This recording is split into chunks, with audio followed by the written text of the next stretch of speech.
বেড়ালকে আপনি যেভাবে ঘরে পটি পি ট্রেন করবেন, আপনি সেই তিনতলাও থাকতে পারেন, আপনি নিচতলায় গ্রাউন্ড ফ্লোরেও থাকতে পারেন।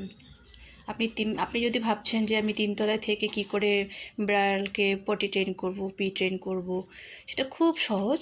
ওদের প্রথম থেকেই এই ধরনের একটা বক্স বা বক্স লিটার, ওদের যেটা পি পটি লিটার পাওয়া যায় সেটা শুকনো বালি প্রতিদিন দেবেন।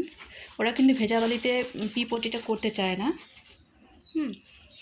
তো পি পটি করার পর ওরা অবশ্যই পরিষ্কার রাখতে হবে। ওরা অপরিচ্ছন্ন পছন্দ করে না, শুকনো বালি শুকনো মাটি এটা পছন্দ করে।